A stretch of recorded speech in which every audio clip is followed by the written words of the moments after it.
Bien, como les decía, vamos a ver cómo y cuándo aplicar todas estas metodologías que tenemos en pantalla. Vamos, en primer lugar, a hablar de la metodología Mosler y posteriormente, en este orden que tenemos aquí establecido, de cada una de las diferentes metodologías. He dejado para el final la metodología Messeri, puesto que me imagino que en gran parte de ustedes la conocerán e incluso la habrán aplicado. Y en este sentido, pues la dejamos para el final porque quizá estimo que puede carecer de menos interés que el resto de metodologías. Vamos a empezar por la primera de ellas, metodología Mosler. En primer lugar, hemos de saber que es un método cuantitativo de carácter secuencial.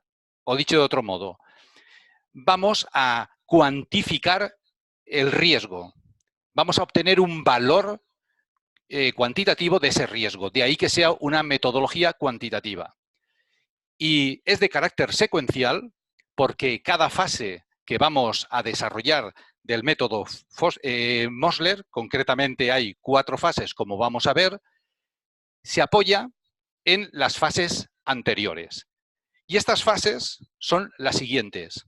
En primer lugar, la primera fase es definición del riesgo, es decir, vamos a identificar el riesgo y vamos a identificar los bienes y el daño que puede provocar en nuestra organización. Por lo tanto, la primera fase será esto que estamos viendo, identificar los riesgos que pueden suceder en la organización. Objeto de, en este caso, evaluación de riesgos, pero claro, a su vez, de desarrollo del programa interno de protección civil aplicando esta metodología.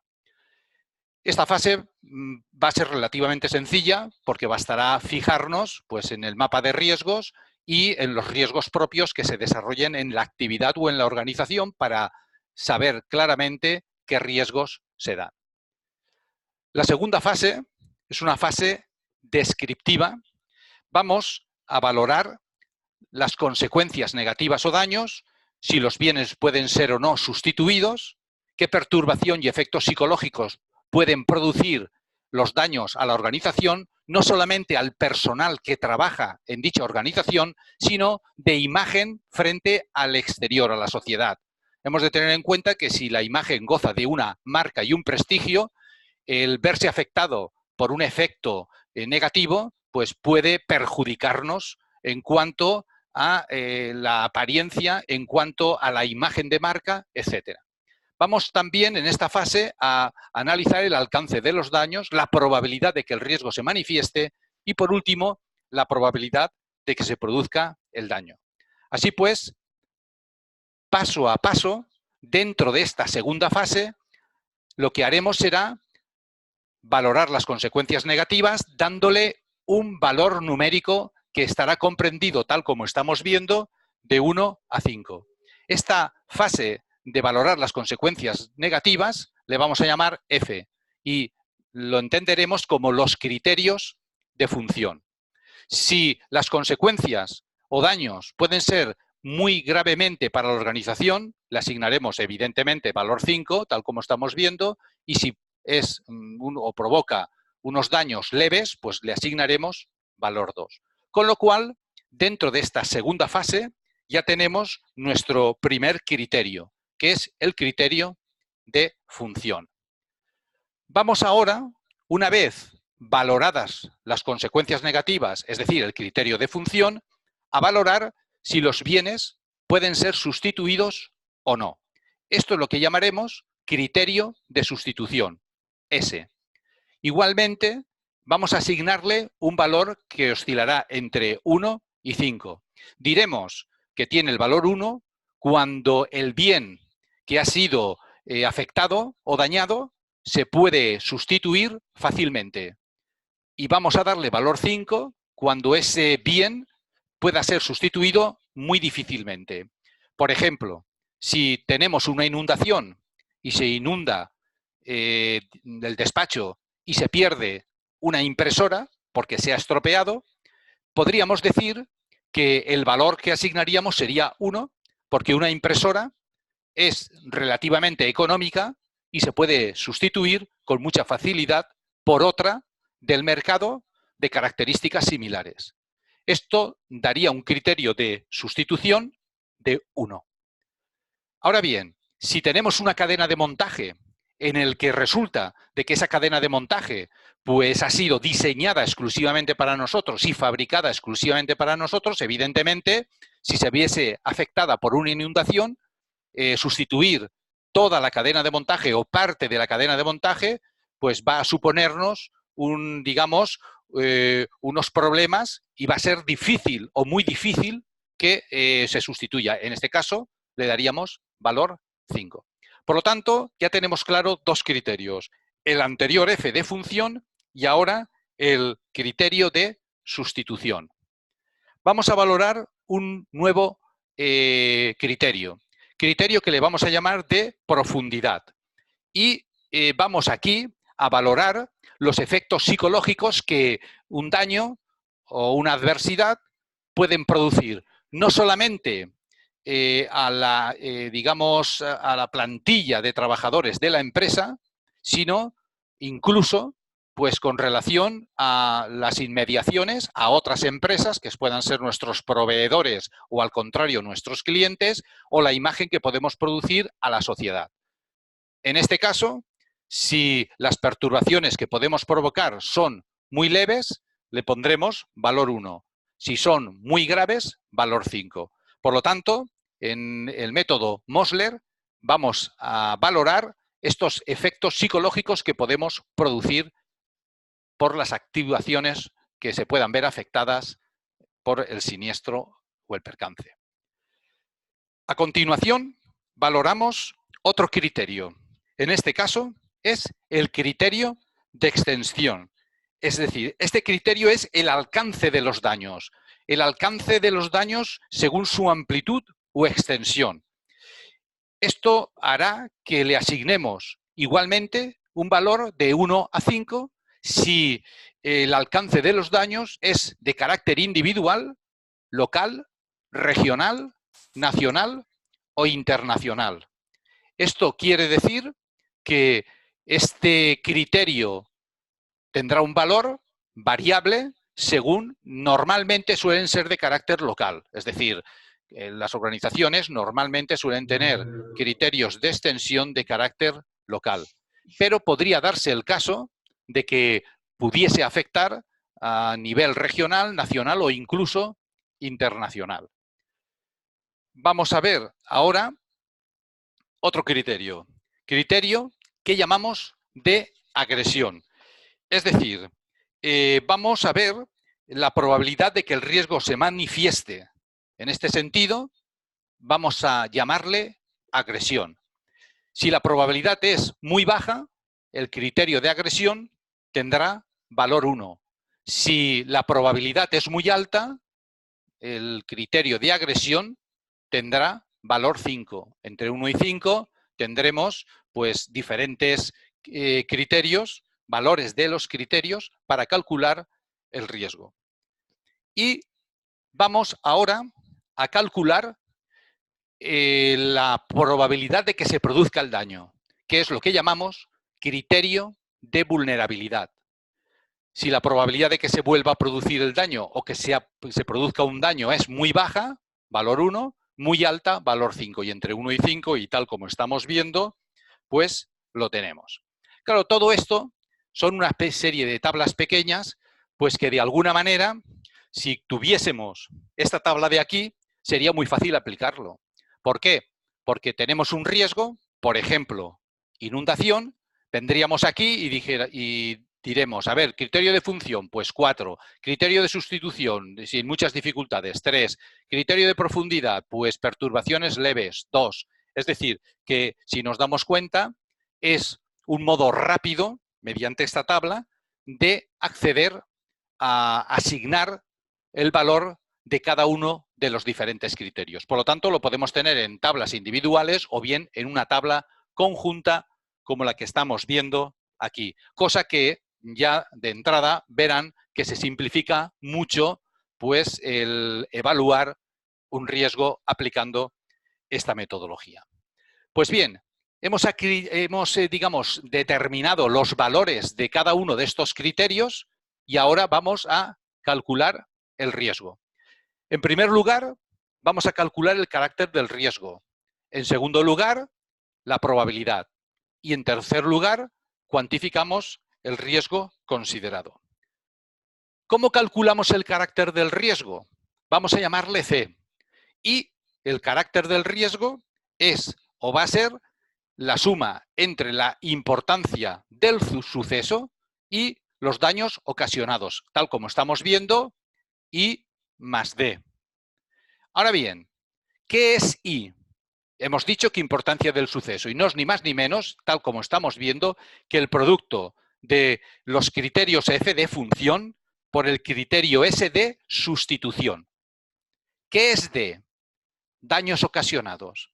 ¿Y qué son los daños ocasionados? Pues el producto entre el criterio P de profundidad por el criterio E de extensión. Así pues, diremos que el carácter del riesgo C es ni más ni menos que la suma de I más D. Bien, esto ya, como podrán ver, ya se empieza a ir un poco de lo que hasta el momento estábamos viendo, ya que hay que empezar a hacer aquí algunos cálculos. Pero aunque yo lo vaya a pasar ahora al siguiente apartado, ya verán cómo es mucho más fácil de lo que parece. ¿De acuerdo? Vamos a hacer un ejemplo y verán que es más fácil de lo que aparentemente esto se está empezando a complicar. Hemos calculado el carácter del riesgo. Hemos dicho que era I más D, siendo I el producto de dos criterios, ¿vale? Y del mismo modo D el producto de dos criterios. Ahora vamos a calcular la probabilidad. La probabilidad es el producto de otros dos criterios que previamente hemos calculado, que es A, criterio de agresión, y V, criterio de vulnerabilidad, tal como estamos viendo. Observemos cómo ya tenemos dos parámetros calculados, uno que sería C y otro que es PB, que es uno, carácter del riesgo C, otro, PB, probabilidad. Pero hay que cuantificar el riesgo considerado. ¿Cómo lo cuantificamos? Bien, ahora vamos a calcular el riesgo, porque el cálculo del riesgo, es decir, lo que llamamos el ER, va a ser el producto de C, como hemos dicho antes, C es el carácter del riesgo y PB hemos dicho que es la probabilidad. Si nos damos cuenta, esta tabla recoge el proceso para calcular C, carácter del riesgo, y esta tabla recoge el proceso para calcular PB, que es la probabilidad. Y con esto nos va a dar un valor del riesgo, es decir, lo hemos cuantificado, nos va a dar un valor numérico. Ahora bien, esto he dicho antes que se puede simplificar. ¿Cómo se puede simplificar? Si nosotros nos hacemos una tabla tal como la que tenemos aquí, podemos perfectamente simplificarlo y no tener problemas a la hora de aplicar esta metodología, porque parece o nos ha podido parecer en cierta medida algo compleja, pero ahora veremos inmediatamente en la siguiente diapositiva cómo no va a ser ningún problema calcularlo. Una vez hemos calculado la clase de riesgo, vamos a clasificar el riesgo. Si el valor ER del riesgo está comprendido entre 2 o 250, diremos que el riesgo es muy pequeño y que, por lo tanto, a nivel interno lo podemos despreciar. Y a partir de 250 en adelante, pues ya aparece un riesgo pequeño, normal, grande o elevado en función de los valores numéricos que hayamos obtenido. Esto es lo que nos permitirá el saber el valor del riesgo, el haber cuantificado para cada uno de los riesgos que se puedan dar en la organización, por ejemplo, inundaciones, sismos, puede haber, por ejemplo, un tipo como son, no sé, cualquier otro riesgo que podamos tener en la organización, como sabotajes o como, por ejemplo, robos, atracos, asaltos o cualquier otro riesgo de cualquier tipo.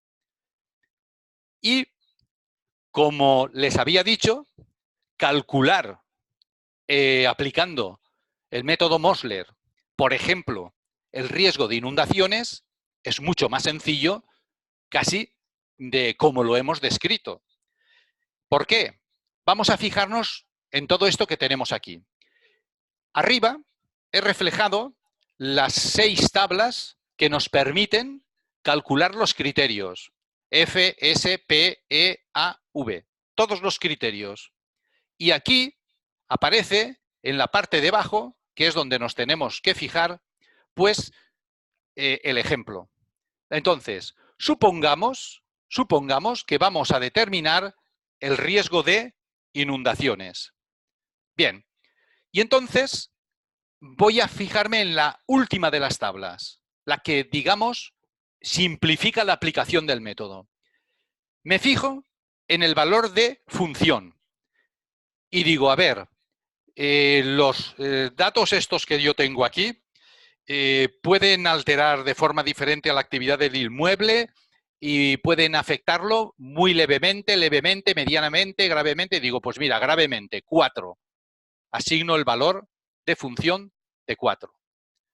A continuación, asigno el valor de sustitución. Bien. Criterio de sustitución. La parte afectada, las máquinas, equipos, etcétera, se pueden sustituir muy fácilmente, tal. Digo, pues sin muchas dificultades podríamos sustituirlo, es decir, valor 3. Inmediatamente, al lado, el siguiente paso será calcular la importancia del suceso, que es el producto de los dos valores anteriores, 3 por 4, 12. Ya lo tenemos. Con eso ya tenemos determinada la importancia del suceso. Valor de profundidad. Yo digo, a ver, vamos a ver, esto va a provocar perturbaciones muy leves, limitadas, graves. Bueno, supongamos, tal como está en el ejemplo, pues que la inundación provoca unas perturbaciones leves. Voy a ponerle un valor 2 de profundidad. Ya lo tenemos asignado, 2. A continuación, criterio de extensión. El criterio de extensión puede ser 5, 4, tal, 2. Ya lo tenemos. Daños ocasionados es el producto de la profundidad por la extensión, 2 por 2, 4. Carácter del riesgo es la suma de I más D. I, 12. D, 4. Total, 16. Vamos a asignar el valor de agresión y vulnerabilidad. Nos vamos a las tablas correspondientes y digo, mira, de agresión, por ejemplo, sería muy alta y de vulnerabilidad alta. Pongo los valores y calculo la probabilidad, que es A por B. 4 por 4, 16. Y ahora ya estamos en condiciones de calcular el riesgo, que es el producto entre el carácter del riesgo C, cuyo valor observamos que es 16, y la probabilidad, cuyo valor observamos que igualmente es 16. Como es el producto entre ambos, 16 por 16, 256. Y esto me permite entrar en la tabla de cálculo del riesgo y ver que 256 es un valor comprendido entre 251 y 500 y que, por lo tanto, a nuestros efectos, el riesgo de inundación tiene un valor de 256 que entramos en una clasificación de riesgo que podemos decir pequeño. Bueno, pues así de sencillo hemos visto cómo se aplica el método Mosler. Es decir, lo hemos explicado y hemos visto en un ejemplo cómo fácilmente, digamos, contestando a los diferentes puntos solicitados en la tabla, pues vamos calculando el riesgo y luego actuando en consecuencia. Ya sabemos que cuanto mayor sea el riesgo, pues más medidas de seguridad, más instalaciones de protección, más capacitaciones deberá de tener las brigadas de intervención, etcétera, etcétera. Así pues, con esto podemos decir que hemos aprendido rápidamente a calcular, aplicando el método Mosler, pues el valor del riesgo que puede tener, en este caso, inundaciones, pero que nos va a servir para cualquier otro riesgo. Bien, con esto yo creo que habrán tenido una visión general y se habrán dado cuenta ya de una cosa: la tabla que hemos sacado al final simplifica mucho la aplicación del método. Vamos ahora a hablar de la metodología de estimación rápida de riesgos, metodología QRE.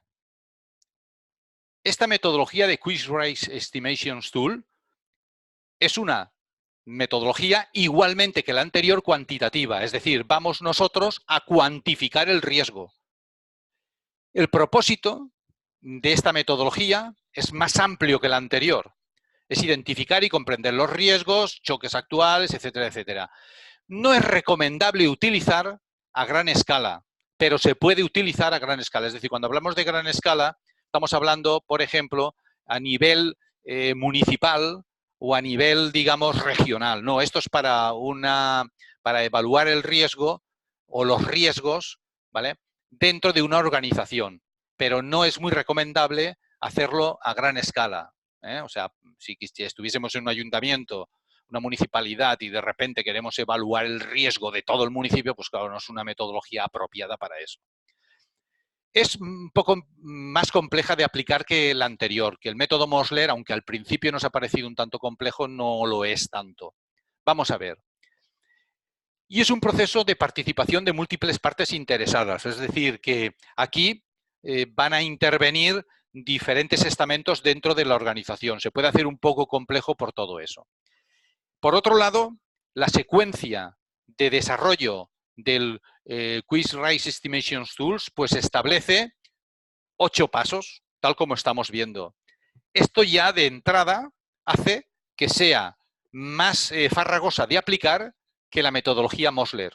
Yo no pongo en duda que pueda ser una metodología mejor, pero a veces, por las organizaciones, digamos, la naturaleza de materiales que se manejan, los procesos productivos, etcétera, pues no se justifica utilizar esta metodología. Por lo tanto, la utilizaremos para empresas o para organizaciones grandes. Podríamos decir que voluminosas, tanto en personal como en producción. La metodología consta de la siguiente secuencia. Primero, definimos las familias de peligros, los eventos de peligro. Después, clasificamos. Después, seleccionamos. Después, definimos el grado de respuesta, calculamos la probabilidad, la gravedad y entramos en la matriz de riesgos para ver ese riesgo que hemos calculado, dónde se queda. Vamos a ir paso por paso siguiendo los 8 puntos de la secuencia. Los dos primeros, definir las familias de peligros y los eventos de peligro, prácticamente es una clasificación que por defecto ya la hacemos. ¿Por qué? Porque nosotros vamos a clasificar las familias como riesgos hidrometeorológicos, geológicos, químico-tecnológicos, etc. Por lo tanto, estas familias de peligros nosotros ya las tenemos. Y por otro lado, los eventos de peligro dentro de cada una de esas familias pues también las tenemos. Dentro de riesgos hidrometeorológicos están pues tormentas eléctricas, tropicales, avalanchas de agua, etcétera. Dentro de los geológicos, actividad volcánica, etcétera. Dentro de los químico-tecnológicos, etcétera, etcétera. Y así los vamos a tener todos. Por lo tanto, los dos primeros pasos de esta secuencia para determinar el riesgo dentro de esta metodología prácticamente los tenemos dados. Vamos ahora al tercero de los pasos. Vamos a asignar un valor a la clasificación de la exposición al riesgo. Y ese valor va desde 0 a 10. Digamos que clasificaremos la exposición al riesgo 10 como inevitable, es decir, lo peor de lo peor, y 0 cuando la exposición al riesgo sea nula. Una vez hemos calculado la clasificación de la exposición al riesgo, vamos a igualmente asignar un valor a la vulnerabilidad del riesgo. Es decir, si es descartable, o inevitable. Lógicamente estamos viendo que puede ir desde 0 hasta 10. Vamos ahora a definir el grado de respuesta al riesgo. Igualmente, el grado de respuesta al riesgo puede variar, siendo 0 cuando no tenemos ninguna respuesta y 10 cuando control completo del desastre. Es decir, que si sucede el riesgo, estamos preparados completamente para enfrentarnos no solamente al riesgo, sino al desastre que ocasiona el riesgo. Esto nos permitirá asignar igualmente un valor numérico. Ahora, asignados los 3 valores anteriores, pues tendremos que calcular la probabilidad. ¿Qué es la probabilidad? Vamos a ver. La probabilidad es la media del valor de exposición más vulnerabilidad. Si le hemos dado un valor de exposición 6 y de vulnerabilidad, por ejemplo, 4, 6 más 4, 10. Dividido por 2, 5. ¿Podemos parametrizar y cambiar que no sea la media? El método lo admite. ¿Esto qué quiere decir? Vamos a ver. Si nosotros consideramos que hemos de darle mayor peso a la exposición al riesgo que a la vulnerabilidad, pues a lo mejor decimos la exposición pues participe del 75% de este apartado y la vulnerabilidad solo del 25%. En este caso, lo que tendríamos que ver es potenciar o mayorar la exposición y disminuir la vulnerabilidad. Es decir, el método permite, por ejemplo, que se pueda valorar por separado, no con el mismo porcentaje del 50% exposición, 50% vulnerabilidad, no. Se puede dar mayor peso a la exposición o a la vulnerabilidad, como se quiera. Normalmente no es recomendable que esto lo hagamos. Lo normal es contemplar que la exposición y la vulnerabilidad tienen el mismo peso dentro de la probabilidad. Por eso calculamos la media. Pero ya digo, es admisible que no sea así. Aunque, sinceramente, mi recomendación es que lo hagamos así. Bien, ya hemos calculado la probabilidad. Vamos ahora a calcular la gravedad. ¿Y qué es la probabilidad? ¿Qué es la gravedad? Perdón. Pues es la probabilidad menos, tal como estamos viendo ahí, las medidas de respuesta. Como esto nos daría un valor pequeño y con decimales, por eso se multiplica por 10. El método así lo requiere. Ahora luego, cuando veamos el ejemplo, nos daremos cuenta de por qué se multiplica por 10, porque el método, vuelvo a repetir, así lo requiere. Bueno, y una vez hemos calculado la probabilidad y la gravedad, con esos datos entraríamos en la matriz de riesgos. Es decir, escala de probabilidad según el valor que me dé, escala de gravedad según el valor que me dé, entraremos en una zona u otra. Por ejemplo, si me sale una probabilidad que tiene un valor 5, en escala de probabilidad estaríamos aquí. Y me sale una gravedad de valor, por ejemplo, 100, sería 5 por 100, 500. Pero estaríamos, observemos, en esta columna por tener la probabilidad valor 5 y en esta fila que tenemos aquí por tener la gravedad valor 100. La intersección de ambas sería H7. Y H7 estamos en la zona naranja y tal como estamos observando, esta zona H corresponde a un valor alto, que vemos ahí. Height, alto. Esto nos da ya, nos alerta, el color ya y nos está alertando de que no está el riesgo realmente controlado. Estamos expuestos bastante altos a dicho riesgo y que en consecuencia habrá que tomar medidas. Para eso nos va a servir todo lo que hemos hecho.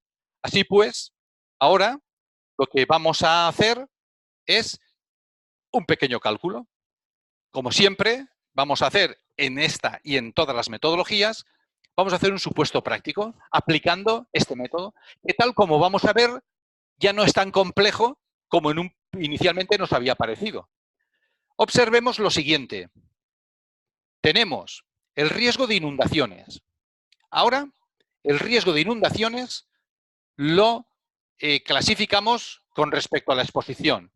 Decimos, hombre, pues tal como estamos nosotros, es poco probable que las instalaciones de esta organización tengan o estén expuestas a una inundación. Así pues, poco probable sería 3. Ponemos en la tabla valor 3. Nos vamos ahora a la siguiente celdilla de la tabla, que habla sobre la vulnerabilidad. Y decimos, pues es improbable que un riesgo, no tenemos ningún sitio próximo que se pueda inundar y por lo tanto es improbable que se inunde. Así pues, le asignamos como vulnerabilidad 4 y la ponemos en su lugar correspondiente. Siguiendo en la tabla, nos vamos a las medidas de respuesta, es decir, pocas medidas en vigor. ¿Por qué? Porque es poco probable y además es improbable que suceda. Por lo tanto, vamos a tener lo más seguro que pocas medidas en vigor. 3. Pues bien, ya hemos asignado los valores 3, 4 y 3. Corresponde a los valores extraídos de cada una de las 3 tablas anteriores. Ahora calculamos la probabilidad, que normalmente va a ser la media entre la exposición y vulnerabilidad, es decir, 3 y 4, 7, dividido por 2, 3,5. Ahora vamos a calcular la gravedad, que es la P, hemos dicho, es la probabilidad, acabamos de calcularlo, 3,5, menos las medidas de respuesta, que es 3, multiplicado por 10. Ahora es cuando entendemos por qué el método multiplica por 10, porque claro, serían P, probabilidad 3,5, menos medidas de respuesta 3, daría 0,5. Por eso el método multiplica por 10, para que no hayan decimales. Así, de este modo, nos quedaría 5. Y ahora, 5, con esta probabilidad y esta gravedad, estamos, tal como estamos viendo, pues probabilidad 3,5. Estamos en la columna de baja. Y gravedad, tal como estamos viendo, 5. Estamos en la fila de insignificante. Por lo tanto, la evaluación de riesgos dentro de la matriz nos da un valor, estamos en la zona verde, y la zona verde ya sabemos que es un riesgo mínimo. Así pues, dejaríamos el resultado tal como lo estamos viendo.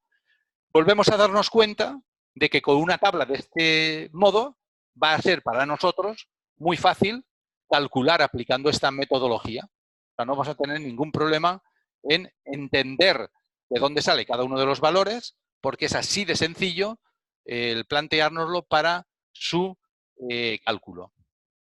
Con esto, yo creo que ha quedado claramente pues, explicada cómo funciona esta metodología que acabamos de ver, QRE. Bien, vamos ahora a la siguiente metodología. Esta es de William Stephane. Es una metodología también, como las anteriores, cuantitativa. Es decir, cuantitativa es que vamos a dar siempre un valor numérico. Tiene una ventaja, y es que es la más sencilla de aplicar. Quizá cuando expliquemos esta metodología, pues la mayor parte de ustedes, en la mayor parte de las situaciones, apliquen esta metodología. Aunque las otras, el cuadro resumen, nos ha dado a entender claramente que no era complejo aplicarlo, sí que tiene cierta complejidad, porque hay que hacerlo riesgo por riesgo, ¿vale? Y esta, pues vamos a tenerlo un poquito más sencillo de aplicar. Además, valora solo 3 criterios. Tal como estamos viendo, consecuencias, exposición y probabilidad. Solo vamos a tener 3 factores que calcular. La secuencia de actuaciones será, primero, asignar un valor al factor C, consecuencias. Segundo, asignar un valor al factor E, exposición. Asignar luego un valor al factor P de probabilidad. Y por último, calcular el grado de peligrosidad. Vamos a ver cómo asignamos estos factores y qué valores tienen.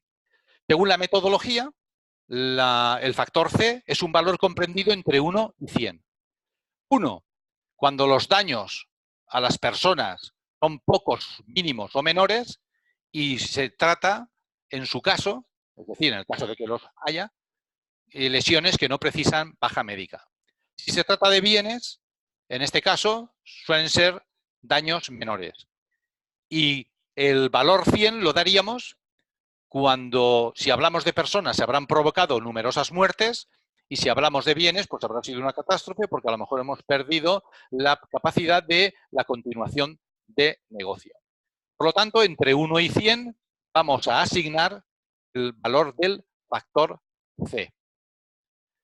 Vamos ahora, desde esta tabla, a asignar el factor de exposición, es decir, a valorar la frecuencia con la que se produce en una situación capaz de desencadenar el riesgo que vamos a analizar.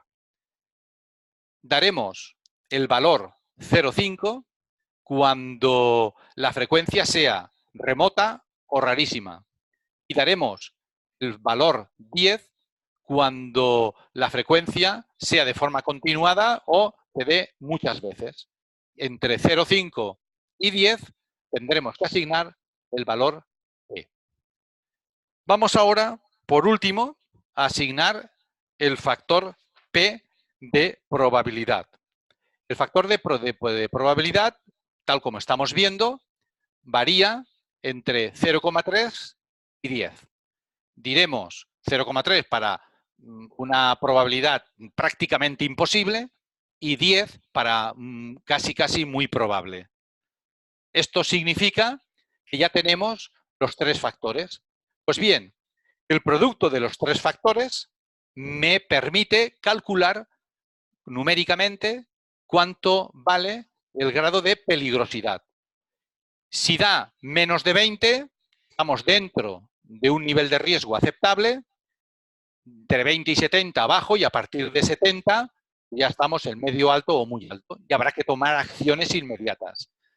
A la derecha está una breve relación de medidas a adoptar o acciones correctoras, en función siempre del grado de peligrosidad.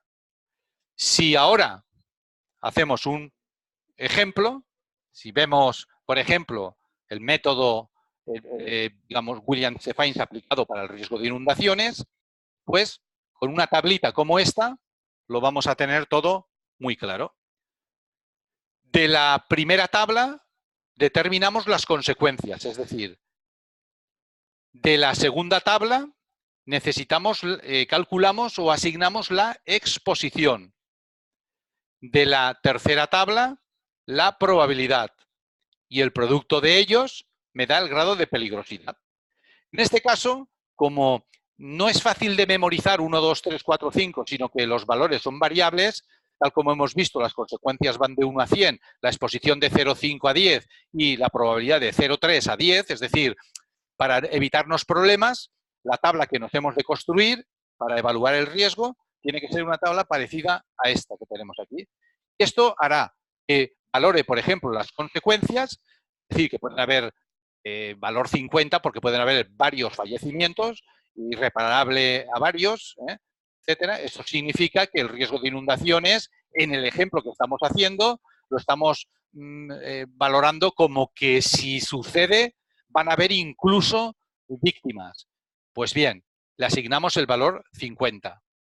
En cuanto al valor de exposición, es decir, a la frecuencia de la situación, pues la frecuencia con la que se produce la situación es 3. En este caso, lo ponemos igualmente en la tabla, lo reflejamos ahí. Ponemos una X porque ahora lo veremos el porqué. Luego la probabilidad, es decir, la probabilidad remota, la situación de riesgo sería producto de la mala suerte, pero es posible, y le ponemos valor 1. Entonces, si marcamos las casillas que estamos viendo aquí, observaremos como para calcular el grado de peligrosidad va a ser rápido porque serán 50 por 3, 150. Por 1, 150. Ya tenemos calculado el grado de peligrosidad. Ahora bien, ¿dónde queda ese grado de peligrosidad? 150 se queda en la zona comprendida entre 70 y 200. Es decir, un nivel de riesgo medio. No es alto ni muy alto, es decir, no es excesivamente malo, pero tampoco es bueno. ¿Qué deberemos hacer? Pues establecer medidas de protección colectiva y vigilancia periódica. ¿Cómo podemos establecer medidas de protección colectiva? Pues teniendo siempre, por ejemplo, bombas de achique preparadas para que en el momento se diese esa situación, poder achicar agua y, en cierta medida, evitar que los daños vayan a más. Y vigilancia periódica, pues establecer un sistema de vigilancia periódica, como podría ser estar en contacto con Protección Civil, disponer de medios que nos permitan determinar el riesgo de inundaciones, pues pueda darse por una situación prolongada de lluvias, por un desbordamiento de un cauce, de un río, etcétera. Bueno, y esto sería. Y así, tal como hemos visto, hemos aprendido a aplicar el método de William Stefain para, en este caso, a modo de ejemplo, el riesgo de inundaciones. Con una pequeña tablita lo podemos tener todo resumido. Bien, con estas metodologías ya nos hemos dado cuenta, ya llevamos 3 metodologías, ¿vale? Que no es tan complejo como pueda parecer aplicarlas. Una es más sencilla, esta quizás sea la más sencilla de todas y estará, digamos, indicada pues para la mayor parte de las empresas u organizaciones que no tengan, digamos, una gran infraestructura, mucho personal trabajando, etcétera. Pero, sin embargo, hay metodologías pues, que están preparadas para todo lo contrario, como es, por ejemplo, la metodología esta de gestión integral de riesgos en organizaciones, que es todo lo contrario, podríamos decir, que la metodología de William Stefain. Esta metodología que vamos a ver ahora es metodología GIRO, está abreviada, gestión integral de riesgos en las organizaciones, ¿vale? En realidad es una metodología basada en la teoría del análisis global de peligros y en los planteamientos de la Sociedad de Análisis de Riesgos y la Asociación Global de Riesgos Profesionales. Es decir, está bastante extendida. Es aplicable a cualquier tipo de amenaza, social, tecnológica o natural. Muy importante, aplica criterios corporativos a todos los riesgos por igual. Pero algo que no nos va a gustar es que consta de 7 fases determinantes de la vulnerabilidad. Digamos que para organizaciones grandes sería lo apropiado. Pero yo no me quedaría solamente con la palabra grande, sino que tengan además un riesgo sensiblemente mayor a lo que normalmente se tiene. Es decir, estamos, digamos, hablando de inundaciones, de sismos, etcétera. Pero, ¿y si nosotros fabricamos productos químicos? ¿Y si tenemos en procesos de producción que utilizar de diferentes sustancias o productos químicos que pueden, en caso de una fuga, una explosión, un incendio, provocar daños no solamente a la gestión productiva de la organización, sino al medio ambiente? Para ese tipo de organizaciones va esta metodología. Entre otros motivos, porque, tal como vamos a ver, consta de 7 fases y es muy meticulosa. Ahora bien, aquí ya no vamos a hablar de una persona evaluadora, sino vamos a hablar de un equipo evaluador. ¿Por qué? Porque la sensibilidad de los riesgos pueden afectar al medio ambiente, pueden afectar a otras empresas o a otras zonas residenciales que estén próximas a nuestra organización y ya no depende de los criterios de una persona, sino de un equipo que se va a dedicar a evaluar los riesgos. Así pues, diremos que el método GIRO va a ser el que vamos a tener una mayor implicación de la organización en la evaluación de los riesgos que pueda ocasionar. Consta, como hemos visto, de 7 fases. Estas 7 fases lo que van a hacer es, en la primera, definir el equipo evaluador. En la segunda fase, determinar el sistema de referencia de la empresa, de la organización, e intentar ver, comprender, aclarar e implementar en la gestión de los riesgos, pues la misión, visión, objetivos, procesos, información, etcétera, etcétera, correspondientes a la propia organización.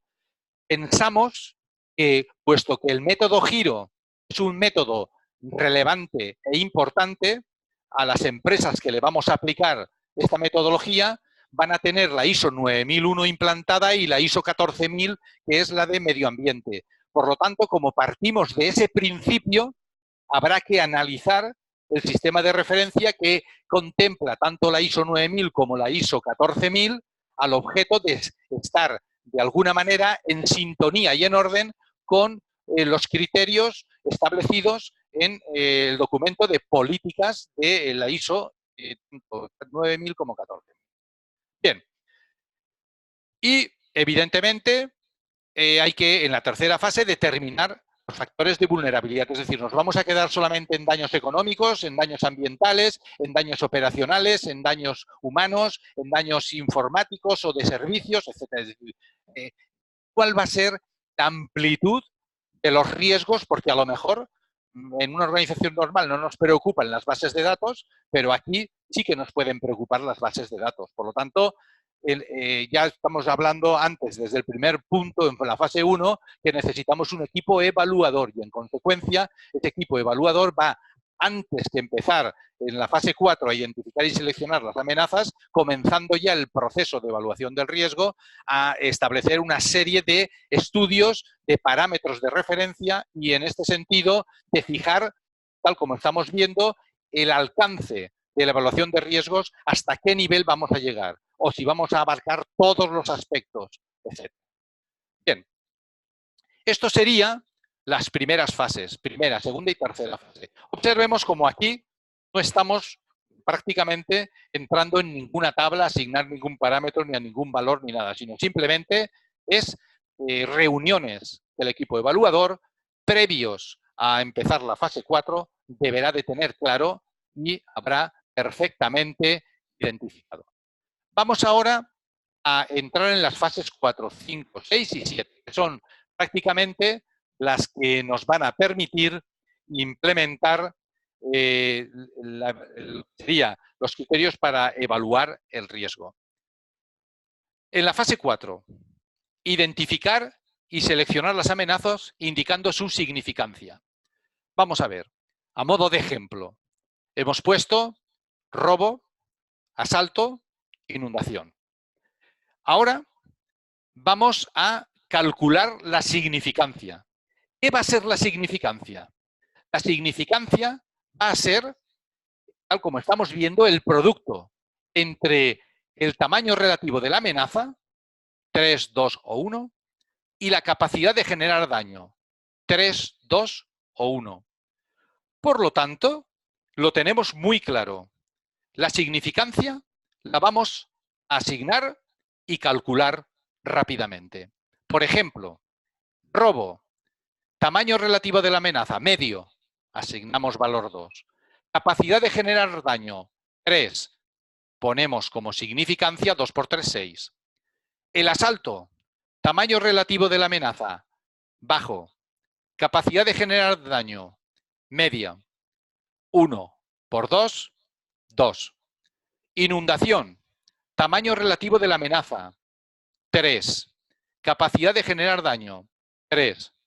3 por 3, 9. Bien, ya hemos calculado la significancia. ¿Qué hacemos con eso? Muy sencillo. El calcular la significancia me permitirá despreciar todo aquello cuyo valor de significancia sea igual o menor que 2. Es decir, todas las amenazas cuya significancia sea el menor de 2, para mí van a ser despreciables. O sea, que si nos damos cuenta, antes teníamos asalto, cuya significancia era 2. Ahora, aplicando este criterio, hemos despreciado 2. A efectos de seguir con la fase quinta, yo ya he despreciado el asalto. Para mí ya no existe. Puede darse, pero no me preocupa. me tengo que centrar en el robo y en la inundación. Seguimos adelante. Vamos a la quinta fase. Identificación de recursos amenazados. Hemos dicho que se da una amenaza de robo y una amenaza de inundación que me preocupan. Voy a asignarles un código. ¿Y qué código les asigno? Bueno, aquí, en el ejemplo, hemos puesto por orden 001, 002 y tal. Pero bueno, lo lógico, lo que recomendamos es que como código, si el robo es un riesgo socio-organizativo, pues que le pongamos delante el prefijo SO-001. Si hubiese otra amenaza dentro del apartado de socio-organizativa, le pondríamos SO-002. Pero bueno, esto es por orden. Podríamos ponerlos como está aquí. Simplemente es una recomendación. En cuanto a inundación, que es un riesgo hidrometeorológico, yo lo hubiese puesto H001. Y si hubiese otro riesgo hidrometeorológico, pues el siguiente H002. Así, de ese modo, inmediatamente, por el prefijo que va a tener el código, ya sé a qué se refiere ese prefijo, a qué, digamos, grupo de riesgos se refiere. Pero no tiene por qué ser así. De hecho, yo he puesto 001, 002 en el ejemplo que estamos viendo. Por lo tanto, identificamos los recursos amenazados y definimos el escenario.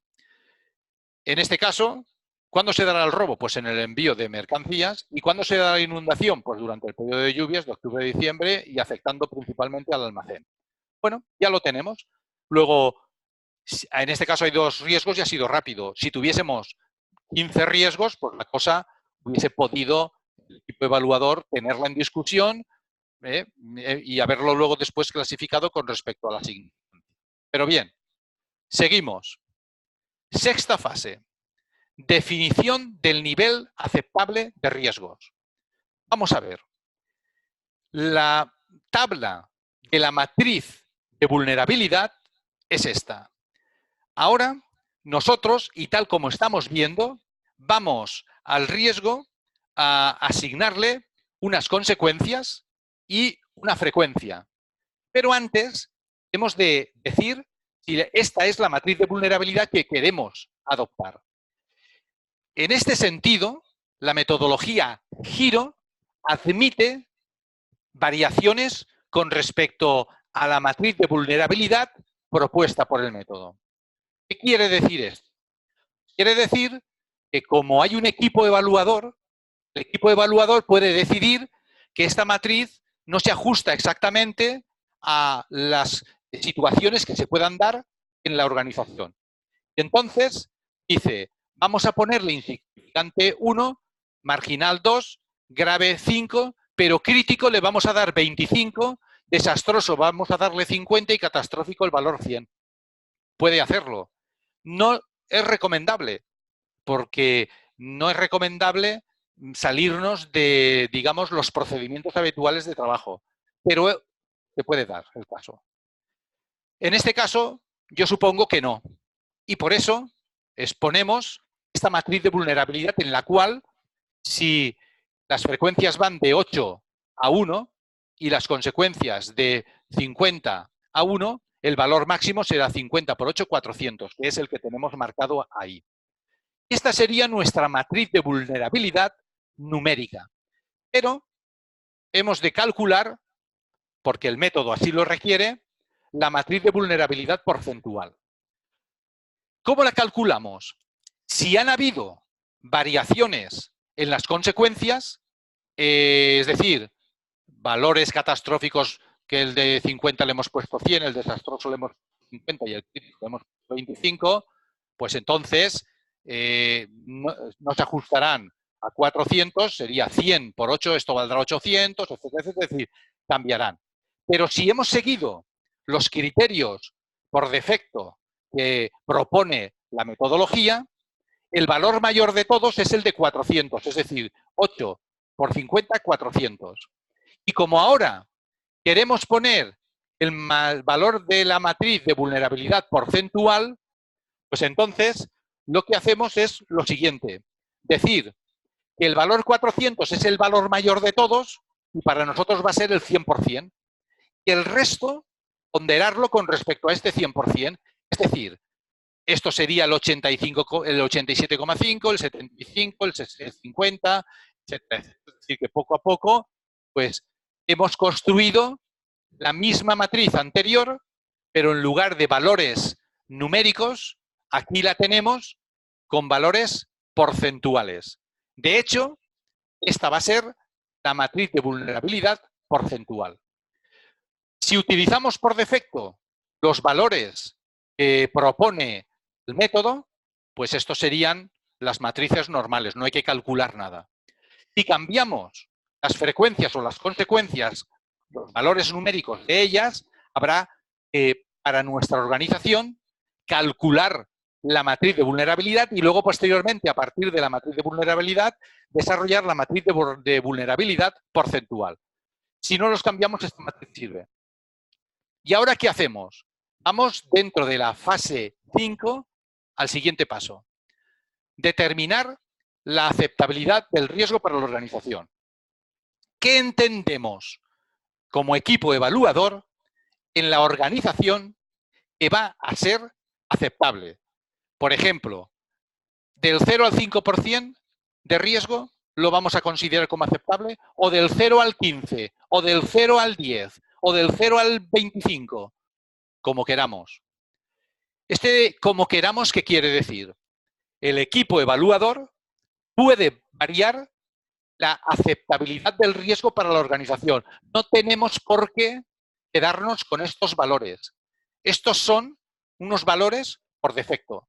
Que por defecto consideraremos aceptable el riesgo cuando estemos en la franja de 0 a 5%.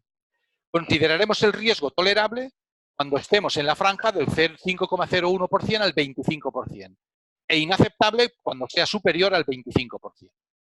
Si queremos quedarnos con estos valores, cosa que yo recomiendo, nos quedamos. Si queremos variarlos, se varían. El equipo evaluador puede perfectamente adaptar, como estamos viendo, la metodología a la situación real de la organización. Bien, supongamos que son estos los valores que nosotros hemos contemplado. Pues a la matriz de vulnerabilidad porcentual le añadimos colorines. Eso es lo que hemos hecho. Y ya, como hemos dicho que hasta el 5% el riesgo va a ser leve, cualquier riesgo que esté comprendido en la zona verde, para nosotros va a ser un riesgo aceptable. Y va a ser un riesgo mediano o grave los que estén en la zona naranja o roja. Con esto, ya esta matriz la hemos determinado y ya la tenemos. Pero claro, si nosotros no modificamos los valores de frecuencia, consecuencias y el nivel de riesgo aceptable, pues lo hemos dejado, como hemos visto, pues podemos ir directamente a aplicar los datos de esta tabla. Es decir, nos vamos a ahorrar el tener que pasar por el cambio en las tablas de los valores, realizar unas nuevas tablas para la organización, etc. Así que, pues, si nosotros quisiéramos dejar las cosas por defecto, vamos directamente a esta fase de la aplicación. Directamente a esta tabla. Bien, ahora vamos a ver una cosa. Entramos ya en la última fase, porque la fase 6 lo único que nos ha servido es para fijar, como hemos visto, ni más ni menos, o sea, lo que sería el nivel de aceptabilidad del riesgo y reflejar con colores en la tabla porcentual estos, lo que nosotros entendemos como aceptabilidad. Aceptable, la parte verde, inaceptable. Vamos ahora a la fase de evaluación. Entonces, establecemos una relación del código. Código 01, 02, etcétera, etcétera, ¿vale? Escenario, pues lo ponemos aquí y viene significancia. Ya no nos preocupa la significancia. La significancia solamente ha servido para eliminar riesgos desde el primer paso. A todos aquellos que tenían 2 o menos de 2, se van fuera. Y dejamos los que son objeto de estudio. Por lo tanto, la significancia la dejamos fuera. Ahora ya es cuestión de asignar frecuencia, consecuencias y multiplicar para calcular el riesgo. Observemos la frecuencia de 1 a 8, las consecuencias de 1 a 50. Bien, vamos al siguiente paso. Si ponemos una frecuencia habitual, por ejemplo, 7, y unas consecuencias 10 críticas, pues observemos como el valor 7 por 10, 70. ¿De acuerdo? Estamos en esa zona de ahí. Recordemos que la matriz de vulnerabilidad porcentual es la que hemos pintado con colores, no la matriz de vulnerabilidad. Tenemos dos matrices, la numérica, que es esta, y la porcentual, que es la que le hemos pintado en colores para saber qué riesgo está dentro de la zona de aceptabilidad y qué riesgos no. Aquí nos va a permitir, aunque lo podemos multiplicar, pues saber cómo están contemplados esos riesgos. Por ejemplo, el 0,02 durante el periodo de lluvia, la frecuencia 5, moderado. Las consecuencias 5, graves. 5 por 5, 25. El nivel del riesgo es de 25. Pero todavía no sabemos si estamos en la zona verde, en la zona naranja o en la zona roja. ¿Por qué? Muy sencillo.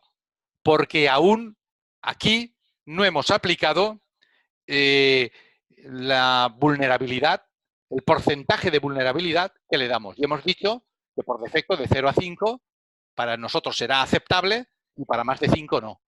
Pero no sabemos si ese 5%, el 5 o el 70 están incluidos. Vamos adelante. ¿Por qué no lo sabemos? Vamos ahora a calcular lo que llamamos vulnerabilidad relativa. ¿Qué es la vulnerabilidad relativa? Es, tal como estamos viendo, el riesgo dividido por el riesgo máximo multiplicado por 100.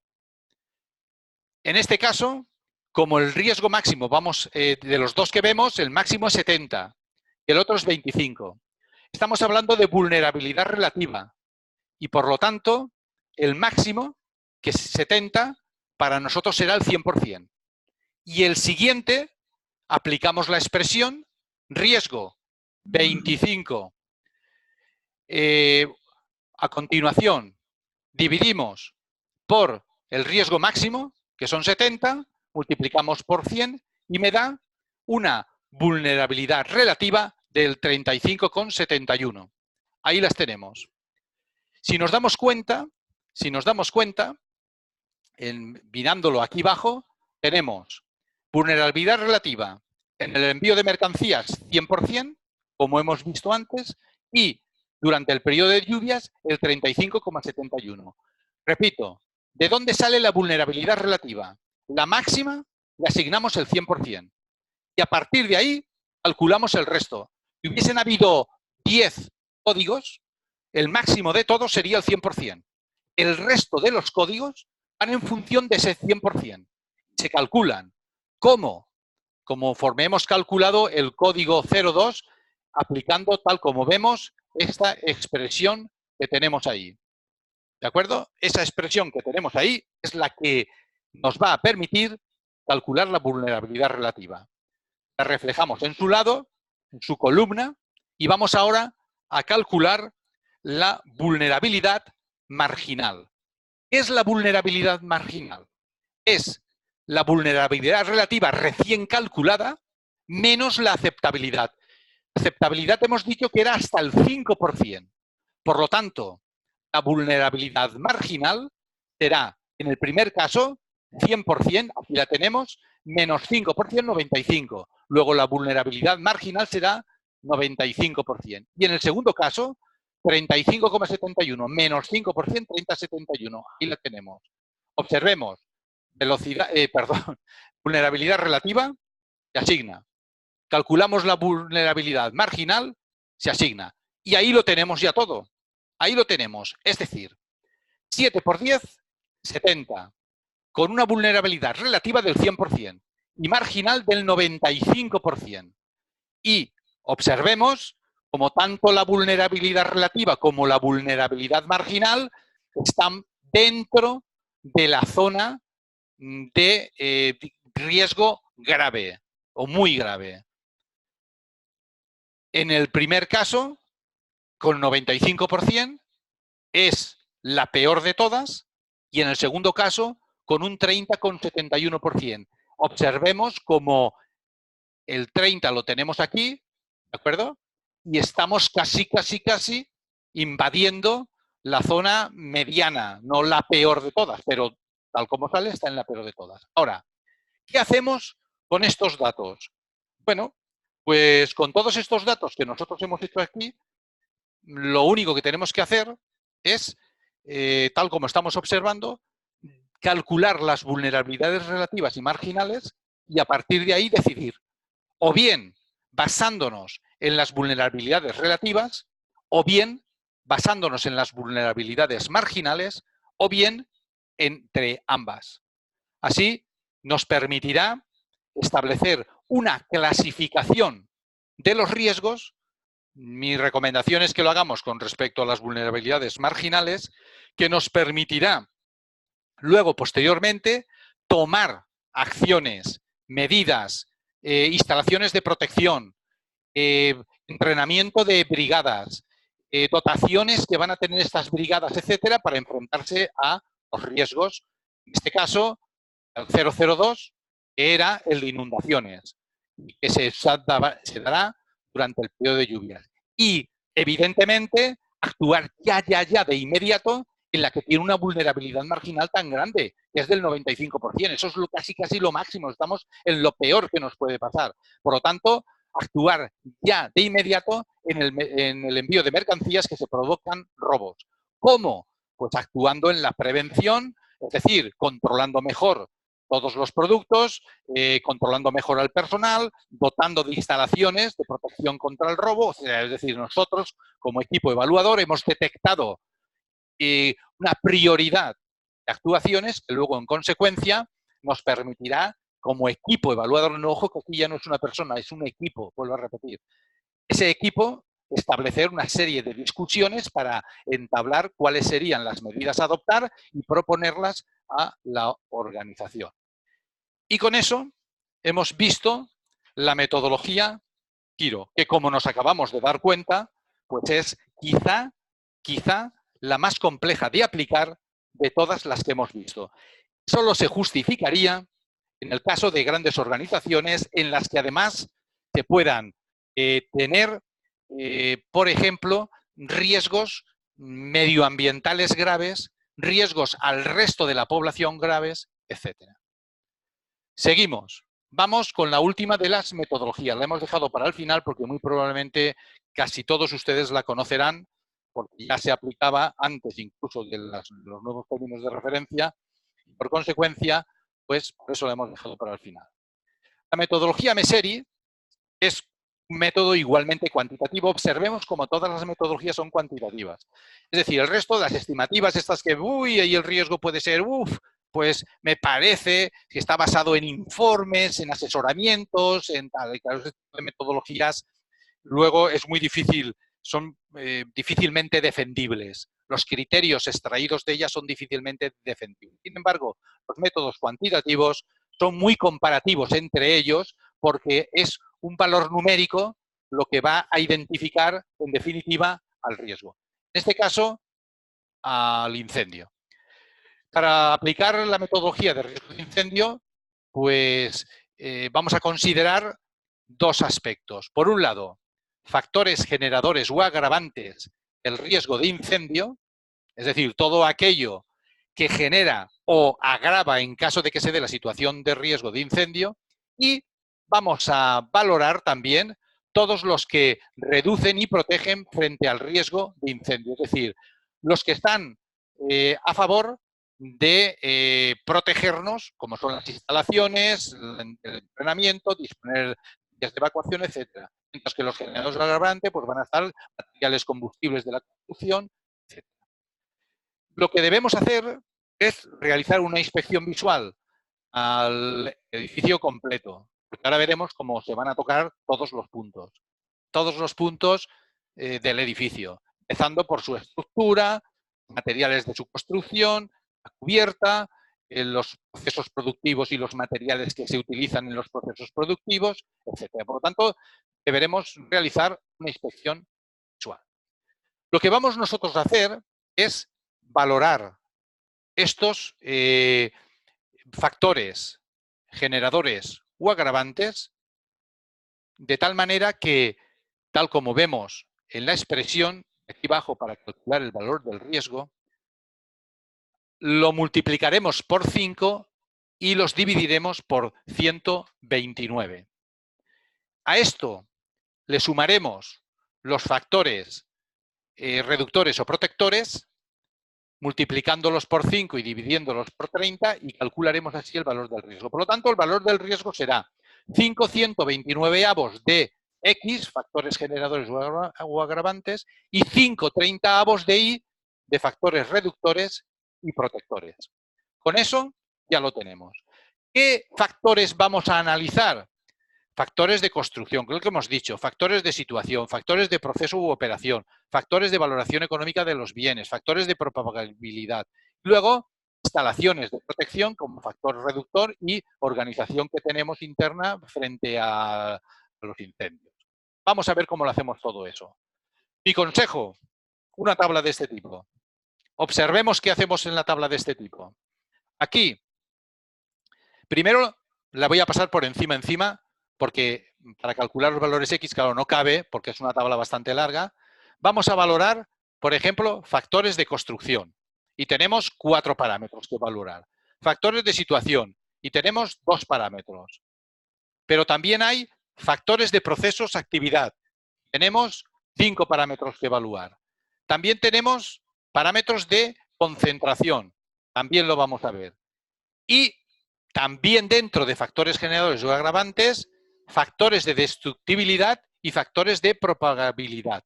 Todos esos factores, estos ya son los Is, todos estos factores, 1, 2, 3 y 4, bueno, 3 tablas son las que vamos a tener que puntuar. O sea, que la metodología no es ni más ni menos que ir contestando las preguntas. ¿Cómo las contestamos? Observemos, observemos qué sencillo. Número de pisos que tiene el edificio. Por ejemplo, igual o menor de 6 metros de altura. Entre 6 o 15, 15 o 28, menor de 28. Da lo mismo que veamos la altura del edificio que el número de pisos que tiene. ¿Vale? Ahí, si por ejemplo tiene 1 o 2, es decir, que la altura del edificio será menor de 6 metros, el factor X de este apartado vale 3. Ahora bien, ya tenemos el primer apartado. Aquí pondríamos 3. Segundo apartado, superficie del mayor sector de incendio. Si es menor de 500 metros cuadrados, pues aquí en este caso el factor sería 5. Luego ya tenemos 3 de arriba y 5 que pondríamos aquí. Resistencia al fuego de los elementos constructivos. Lo mismo. 10, 5, 0. 10 para hormigón, 5 para estructuras metálicas protegidas, madera gruesa, etcétera, y 0 para, por ejemplo, estructuras metálicas sin proteger, madera fina, etcétera. Bueno, eso es ir fila por fila calculando el valor numérico de los factores generadores o agravantes y, del mismo modo, en la tabla de factores reductores y protectores, que solo hay uno, pues el ir evaluando aquí. Por ejemplo, en rociadores automáticos, sin central receptora de alarmas y sin vigilancia humana, sería 5. Por lo tanto, el valor que pondríamos aquí sería 5. Hidrantes exteriores, sin vigilancia humana, 2. El factor que pondríamos aquí sería 2. Una vez hayamos puesto todos los valores, se suman los X, se suman los Y y se operan. Es decir, 5/120 de X más aquí, bueno, ha salido, son 5/30. Ha salido, no sé por qué ha salido eso, no me he dado cuenta, ¿vale? Pero son 5 129avos de X más 5 30avos de Y, pues eso sería el valor del riesgo. Si nos da un valor mayor de 8, diremos que el edificio está frente al riesgo de incendio muy bien. Es un valor muy bueno. Si nos da a partir de 8 hacia abajo, de 5 a 8, de 3 a 5 o menor incluso de 3, pues que la clasificación del riesgo es muy malo porque el edificio no está preparado. ¿Y qué tendremos que hacer?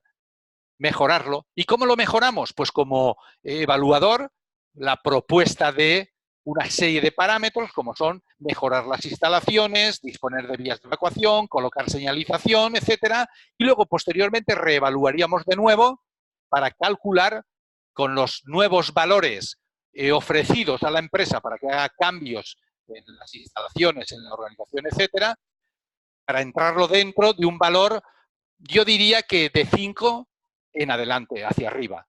5, 6, 7, 8, por ahí ya podríamos estar satisfechos de nuestra acción. Un pequeño ejemplo, aquí lo tenemos. Por ejemplo, observemos, vamos a valorar factores generadores o agravantes. Y entonces, dentro del apartado de factores generadores o agravantes, contemplamos el número de pisos del edificio, contemplamos la superficie, vamos asignando, tal como hemos dicho antes, unos valores. Resistencia al fuego de los elementos constructivos, si tiene falsos techos, y los falsos techos son de materiales incombustibles o combustibles, distancia que hay a los bomberos, accesibilidad que tiene el edificio, bueno, y los vamos teniendo. Aquí tendríamos en esta primera tabla 2 y 5, 7, 7 y 5, 12, y 3, 15, y 6, 21, y 3 serían, en la primera tabla tenemos 24. En la segunda tabla hemos hablado de peligro de activación, es decir, fuentes de ignición que tenemos, como bajo, medio o alto, 10, 5, 0, pues hemos asignado igualmente valores. En esta segunda tabla serían 5 y 5, 10, y 3, 13, 23, 24, 25, y 2, 27. ¿Ve? Vamos a la tercera tabla. Hemos dicho que la tercera tabla, por factores de destructibilidad, por calor, por humo, por corrosión, por agua, factores de propagabilidad. Vertical sería que el fuego corriese en un mismo piso, por las puertas que hay, hubiese facilidad para que escampe en horizontal. Y vertical es que el fuego pueda subir por escaleras, por patios de luces, por la fachada, por los huecos de las ventanas de las fachadas, de unos pisos a otros. En cualquier caso, igualmente asignamos valores. Así pues, de este modo, 5 más 10, 15, y 5, 20, 25, y 6, 31. Total, de la tabla primera 24, de la segunda 27 y de esta 31, total diremos que X vale 82. A continuación, ponemos valores ahí. En cuanto a instalaciones de detección, le asignamos valor 2 porque tenemos sin vigilancia humana, pero sí que tiene una central receptora de alarmas. En este caso es valor 2 y lo hemos matizado y se ve. A continuación, seguimos. Rociadores automáticos, extintores, bocas de incendio, etcétera, etcétera. ¿Vale? Hemos asignado valores, sumamos todo, 19. Ahora ya lo calculamos. 5 129avos de 82. A continuación, 5 30avos de 19. Sumamos y me da 6,34. De 5 a 8, que es lo que nosotros hemos siempre de pretender, estamos dentro de una clasificación de riesgo buena. Por lo tanto, esta metodología, pues en cierta medida, es, imagino ya todos la conocen, pero es relativamente sencilla de aplicar, porque hay que aplicar este método y ese método nos dice claramente cuáles son los pasos que debemos de seguir, los valores que hemos de asignar y la expresión para calcular el riesgo en la que asignamos X e Y, obtenemos el valor del riesgo. Bueno, y con esto yo creo que hemos visto todas las metodologías, ya que nuestro objetivo era precisamente ese. Hemos hablado de la metodología Mosler y de la metodología de William Steffen como unas metodologías más sencillas de aplicar, pero esa metodología sencilla de aplicar no siempre va a acoplar a todas las organizaciones. Para eso, mi consejo es que si tenemos una organización con unos procesos productivos complejos, con gran personal, muchas personas que acceden a los puestos de trabajo, podemos provocar riesgos al medio ambiente, etcétera, pues que nos pensemos a aplicar la metodología de Quick Risk Estimation Tool, la metodología ONU, o la metodología Giro, la cual recomiendo en última instancia. Por lo tanto, estas serían nuestras recomendaciones. A, Mosler y C, William Steffen, de uso general. Específico, las metodologías ONU y la metodología Giro. Y, evidentemente, como algo diferente y distinto a las metodologías anteriores, ya que solo se va a aplicar al riesgo de incendio, la MESERI. Y con esto tenemos el seminario. Ahora bien, todas aquellas personas que hayan tenido problemas de conexión, que se hayan conectado tarde, que se hayan podido perder por algún motivo alguna de las metodologías, se está grabando. Luego les voy a enviar a todos el enlace de la grabación. Esto significa que podrán rebobinar hasta donde empieza la metodología que se han podido perder y ahí, sin ningún problema, verla 1, 2, 3 las veces que se quiera. Sin embargo, nosotros vamos a continuar. Bien, nos quedan apenas 10 minutos, ¿vale? El objetivo era enseñarles el manejo de las metodologías, es decir, responder a la primera pregunta de cómo y cuándo aplicar estas metodologías.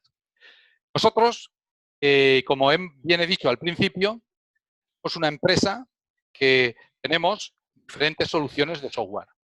Entre ellas hay 3 soluciones que quizá puedan ser de su interés. Yo les explico brevemente y qué es lo que hace en cada una y les enviaré más información en el mail que probablemente reciban mañana. Una es que va a permitir, o sea, lo que sería desarrollar, la primera de ellas sería desarrollar los programas internos de protección civil, tanto para Ciudad de México como cualquiera de los 32 estados. Es decir, se suministra para el estado que ustedes deseen. En el caso de Ciudad de México, conforme los términos de referencia, en el caso del Estado de México que quieren aplicar la NT001, igualmente está disponible. ¿De acuerdo? Y para otros estados como pues Baja California, etcétera. Además de desarrollar el programa interno, permite realizar auditorías de implantación e informes sobre las inspecciones de seguridad y lleva una aplicación de CAD para AutoCAD que nos va a permitir implementar en los planos de los programas internos de protección civil, señalización, vías de evacuación, estancias, etcétera, etcétera. Es decir, esta primera aplicación que tienen aquí es la más completa de todas. Esta es una solución que tenemos ofrecida desde hace ya años y que evidentemente calcula, en el caso de tener que calcular las metodologías, pues aplicando la metodología correspondiente. Es decir, nos va a permitir automatizar los procesos de desarrollo y de evaluación de los riesgos. Además de otras funciones como hemos visto. Una solución más barata que la anterior, ¿por qué? Porque solo incluye el programa para hacer la aplicación de software para hacer los programas internos de protección civil. No permite hacer auditorías de implantación ni informes sobre las inspecciones de seguridad de las instalaciones y lleva la aplicación de CAD para AutoCAD, ZWCAD, etc. Por lo tanto, es económicamente mucho más barata y accesible. Y por último, para el que dice, sí, pero es que yo, que soy tercero acreditado, hago también evaluación de riesgos para otras cosas. No hay ningún problema. En este caso, la evaluación de riesgos permite aplicar hasta 18 metodologías diferentes, entre ellas la Mosler, la QRE de ONU, la Giro y Messeri. Por lo tanto, estas tres soluciones que nosotros le ofrecemos, la primera sería esta, permite acceder a los programas internos, a las inspecciones, a las auditorías, etcétera. Es decir, aquí se ve perfectamente todos los programas que nos va a permitir acceder, ¿vale? Esta sería la aplicación. La segunda solo nos va a permitir acceder a este programa, a uno de los 4 anteriores, solo nos va a permitir acceder aquí, pero bueno, igualmente nos va a permitir pues elaborar los programas internos de protección civil aplicando las metodologías correspondientes. Y la tercera de las soluciones, que es la de evaluación de riesgos, es como he dicho, pues permite aplicar hasta 18 metodologías diferentes. Esta sería, no es la más completa, porque de hecho no es la más completa, ya que solo se queda en esto, no permite desarrollar el programa interno de protección civil. Y estos serían los precios. Por eso ofrecemos 4 soluciones. La primera de ellas, la más completa, sería la de programas internos de protección civil. Estos serían los precios. La segunda de ellas, la digamos intermedia, es una licencia parcial solamente del programa interno. Y la tercera de evaluación de riesgos, que no desarrolla el programa interno, pero sí que nos va a permitir hacer la evaluación de riesgos. Ahora bien, ya se pondrá en contacto el distribuidor de México, DF, con ustedes para ver si están interesados y por una sencilla razón, porque a estos precios que ven aquí, hasta el lunes que viene, se les aplica un 15% de descuento. ¿De acuerdo? Es decir, que, por ejemplo, si a la metodología, si por cualquier circunstancia nosotros estamos interesados en el 17.500 pesos, le hacemos un 15% y se nos quedaría en 14.800 pesos. Y si nos vamos al de 4.500 pesos, multiplicado por, o sea, con el 85%, el 15% de descuento, se quedaría en 3.825 pesos. ¿De acuerdo? Pero esto es simplemente ahora como referencia para que ustedes lo puedan ver y analizar. Cuando reciban el mail, pues ya les diremos más detenidamente cómo acceder a información específica de cada uno de ellos y luego posteriormente, por supuesto, si quieren ampliar la información y tal, no se preocupen porque nosotros estamos a su disposición o bien llamando por teléfono, ¿vale? Al teléfono que ven aquí abajo, o bien enviándonos un mail lo que sería respondiendo al mail que les vamos a enviar. ¿De acuerdo? Bien, prácticamente podemos decir que damos la parte de exposición por terminada. Ahora entramos en el turno de preguntas. Si me lo permiten, antes de entrar en el turno de preguntas, vamos a